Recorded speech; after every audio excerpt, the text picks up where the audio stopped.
Kakati tugenda kutunuulira ku bika ebyenjawulo. Ebika ebyenjawulo n'amaanyi gaabyo. Kati tuyina ekika ky'engeye. Ekika ky'engeye kituddemu amaanyi mangi nnyo, era ng'amaanyi ago gasinziira mu mpewo ya Kabaka Bulamu oba eya Walumbe, era mu mannya gaabwe yakkira mu mannya mangi ag'enjawulo nga Kibirige mwatambulira okubiriga ensi oba okweriga naawe, Nanfuka, bannaalongo abo mwe basinziirira okulumira abaana ne bafuka ku buliri, abamu n'abantu abakulu kubanga bafuka nnyo. Maama oyo Nanfuka okufuka ku buliri, ate n'abakyala obutagenda mugga oba okugenda emugga. Amaanyi ago gatudde mu bwa Nanfuka. Kawooya mwomusabira mu kuwooyawooya obusungu okuggwaawo. Amannya mangi. Kabuye wakulumira wakati mu bubuyabuya. Sebunnya walumira ensi mu bwa Sebunnya bwa Musota. Kalungi w'osamirira Kabaka Bulamu n'aba ng'ateredde n'omutuusa mu bwa Kalungi. Jjingo mw'omusamirira mu nnyingoyingo za Lubaale oba ennyingoyingo mwatambulira okugattagatta ennyingo okulabika nti otuukiriza ekintu kye bayita Kabaka Bulamu. Kale nno engeye kika kya Walumbe ekikulu, era singa abadde muntu nga yeddira yandibadde yeddira ngeye. Tujja tuba n'ekika eky'Olugave. Ekika eky'Olugave bye batuuma Kinene Nnyumba. Bayina erinnya mu Lugave eriyitibwa Kinene Nnyumba, era ab'Olugave be baagabana ebinene, era Olugave olusinga wonna w'olusanga osangamu abaavu batono. Abasinga obungi ku 100 osangako 80 nga bagagga. Kale nno ab'Olugave nabo basumbuyibwa nnyo empewo ya Walumbe. Ebaluma n'ebaba n'ensimbi, n'ebaba tebalina ebyebaluma okuggyako nga bagitereezezza, naye wadde beebaluma naye yabaweesa emikono 2 ebisinga obunene byonna yakka nabyo mu kika ky'Olugave. Akati ne tujja tubeera awo no tumenya ku bika ebikulu mu Bwakabaka obwo, oba wakati nga munoonya Lubaale waliwo ebika ebiteepankirwako. Ebika byonna bizibu, naye waliwo ebika ebitudde mu nnyota yennyini eyo. Tuyina ekika eky'Obutiko. Abo nno balina n'erinnya eriyitibwa Gunju. Akati erinnya erya Gunju Walumbe mwasinziira okusomboola abantu abajeemu oba okulya abantu wakati mu busungu oba mu bukambwe. Be batuuma ab'Obutiko ndoza be batuuma Gunju oba Nalugunju oba Serugunju. Okitegedde? Kale nno ab'Obutiko kye kika mwatuulira wakati mwe twandiyise mu bw'ekitambo obukulu.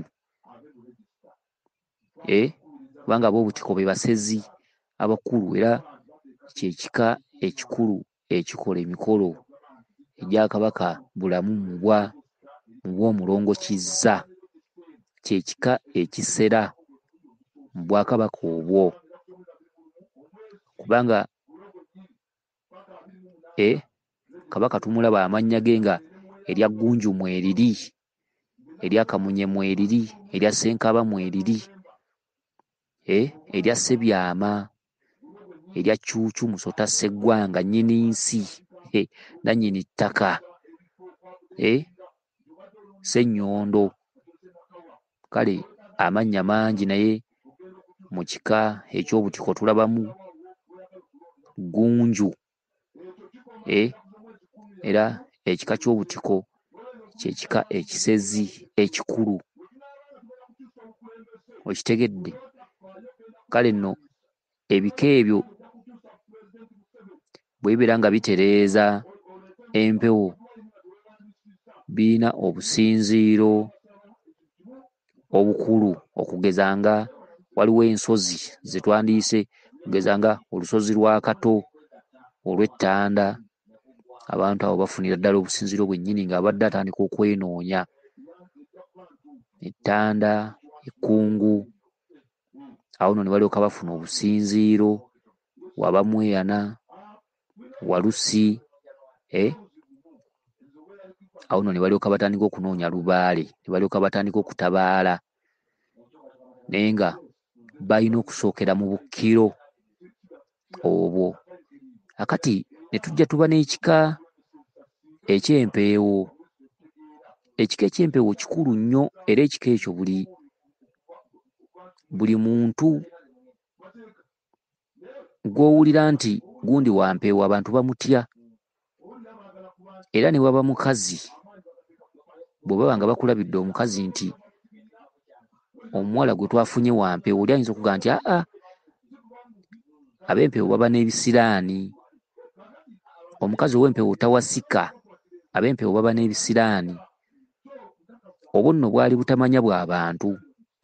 Ekika ky'empeewo kyasuula ennono okuviira ddala emabega emyaka mingi. Era ekika ky'empeewo abantu abasinga bakituddemu, abasinga obungi babonaabona, tebali bulungi olw'amaanyi ge batuddemu amakusike. Amaanyi g'ab'empeewo bakweka emyaka mingi okuviira ddala mu bajjajjaabwe, bazadde baabwe. Ekika ky'empeewo kyakweka ebintu bingi olw'amaanyi mwe kitudde n'obusinziiro bwakyo. Olw'okuba obusinziiro bwakyo edda kyawanuuzibwanga nti Walumbe gye yaliiranga abantu, gye yakoleranga amaanyi n'akusongamu n'ogwa, ekitegedde n'akulya. Akati abantu b'ekika ekyo bajja beebalaamiriza okubuulira abaana n'abazzukulu nti ekituufu twandikoze bwe tuti ne bwe tuti. Kale nno ab'empeewo abasinga obungi bakula muwawa, era ab'empeewo abasinga obungi babonaabona, era ab'empeewo abasinga obungi babayita ba kisiraani. Naye aboogera ekyo nti ba kisiraani boogeza butamanya era tebamanyi, wabula ow'empeewo Lubaale yamuluma, yamugaana okuba obulungi. Ab'empeewo nno bayinamu n'amannya ag'engero. Bayina erinnya erya Kibira. Erinnya nno erya Kibira liggwayo nti Kibirango. Bw'aba omuwala aba ayitibwa Nakibirango. Erinnya eryo ery'Ekibira lya nnono. Kibira lya nnono, lituumibwa ebika eby'enjawulo n'empologoma zirituuma. Okitegedde? Erinnya nno eryo erya Kibira litegeeza ebintu bingi. Erinnya lya Kibira n'omusambwa ddungu.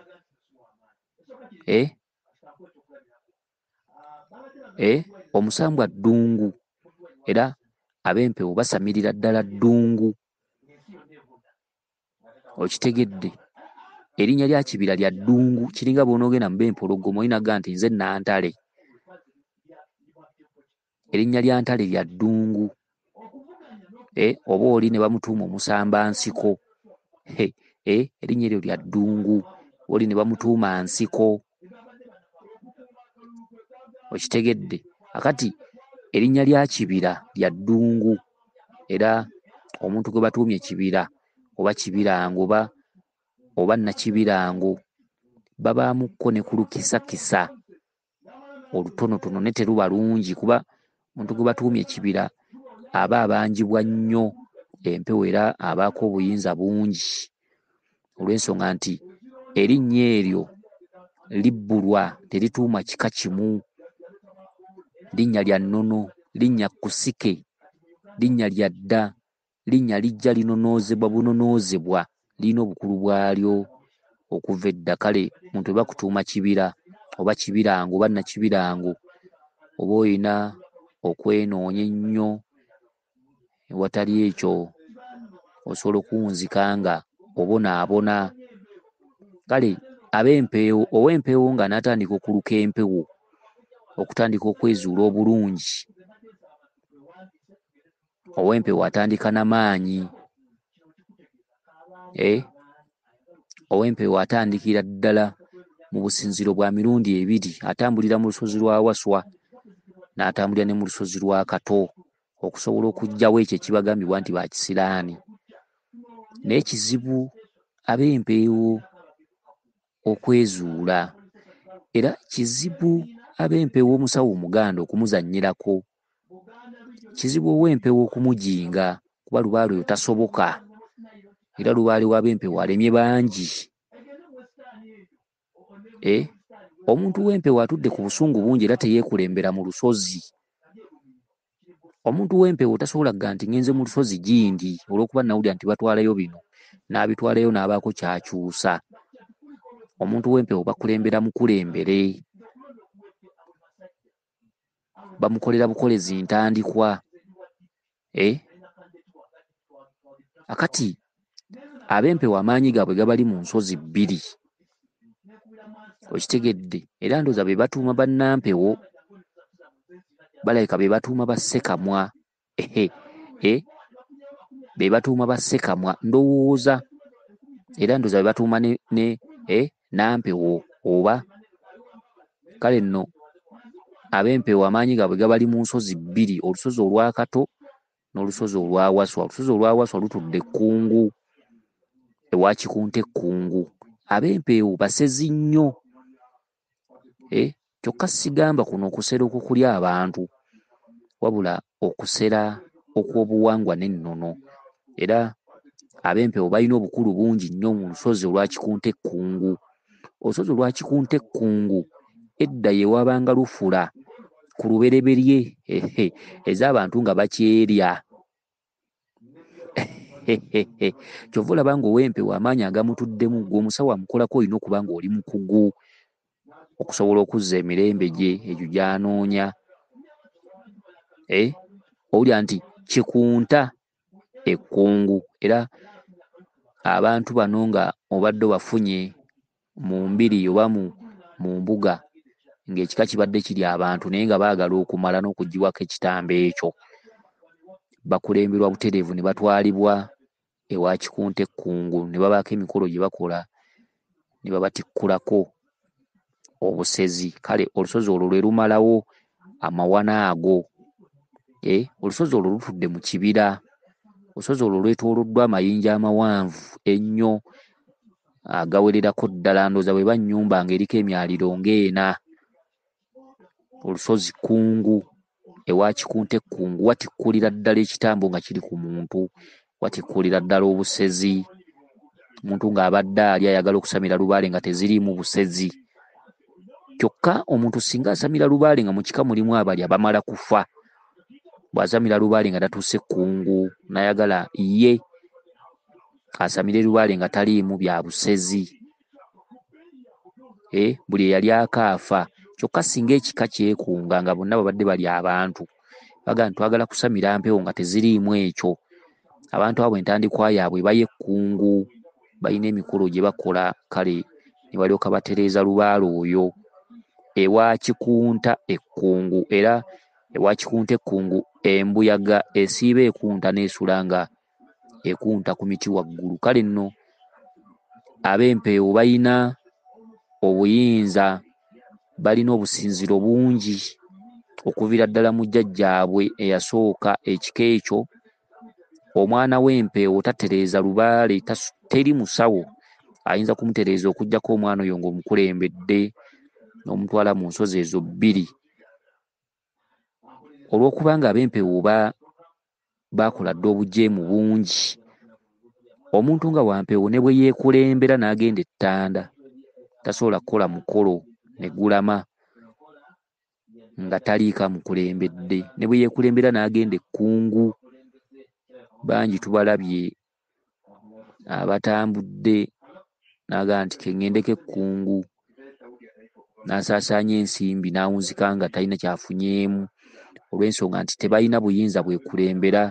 Olusozi baalwewaggulako, baalujeemera ne lubanyiigira, ne bw'atwalayo ente tasobola kuwona. Kale nno ab'empeewo abantu abasinga babayita ab'ekisiraani, naye buba butamanya wa we balina kusinziira. Basinzidde batya? Balukiddwa batya? Ne bw'omulabako amaanyi, ne bw'omulabako ddungu oba mukasa oba tosooka mujinga. Faasiti asooka n'omala okumukulembera n'omwanjula mu businziiro bwabwe. Ow'empeewo alukibwa okuva mu businziiro bwa mirundi ebiri, ze ensozi bbiri okutandika okuba ku kyatereeza, olusozi Ttanda n'olusozi Kkungu.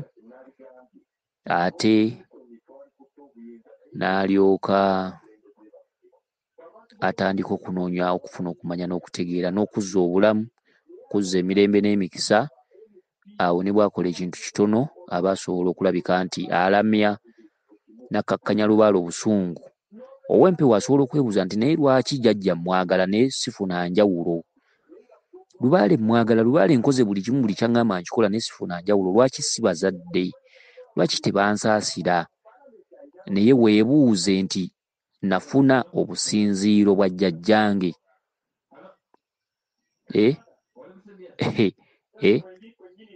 Kituufu nasinziira mu businziiro obutuufu mwe nina okutambuliza ensonga zaffe nga ekika ky'empeewo? Kale nno olina okufuna omuntu nga mukugu, olina okufuna omuntu nga mukugu asobola okukulembera mu nkulembera zonna. Weewaawo, ye nze Omulangira Jjuuko, Munnabuddu.